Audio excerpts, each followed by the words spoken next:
Zróbmy razem kotlety mielone w sosie kurkowym.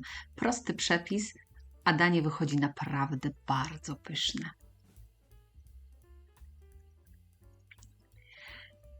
Spróbujcie koniecznie.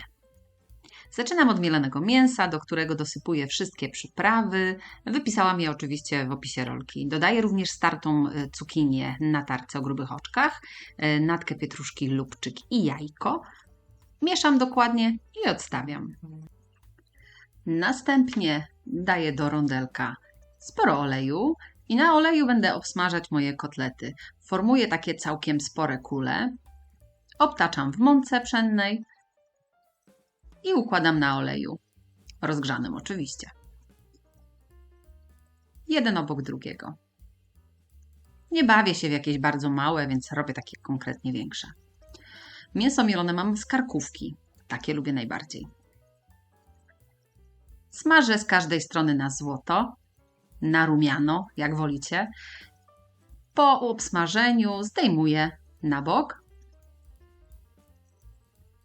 a w rondlu podsmażam jedną pokrojoną w kostkę cebulę i 2 ząbki czosnku również pokrojone w kosteczkę. Przesmażam chwilę. Przygotowałam sobie również grzybki suszone, które namoczyłam w letniej wodzie. Możecie pominąć, jeśli nie macie. Dodaję do podsmażonej cebuli wypłukane kurki, 300 gramów i będę przesmażać. Dodam sobie troszkę wody z moczenia grzybów na razie, żeby mi się nie przypaliły, a troszkę zarumieniły. One po chwili same puszczą swój sok. Można doprawić ziołami. Ja mam świeży tymianek. Dodam sobie również całą wodę z moczenia grzybów i pokrojone suszone grzybki. Drobniutko. Ich wszystko razem chwilę podduszę. Doprawię jeszcze solą. I doleję śmietankę kremówkę. Tej śmietanki około 250 ml.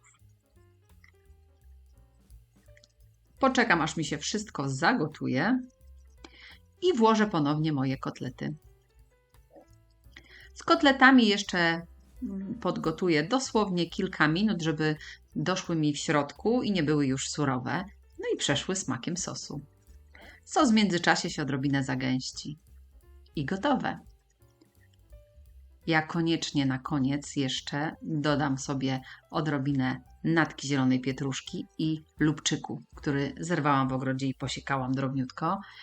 Poza sezonem oczywiście, jak nie mam lubczyku w ogrodzie, to dodaję samą natkę pietruszki lub odrobinę koperku.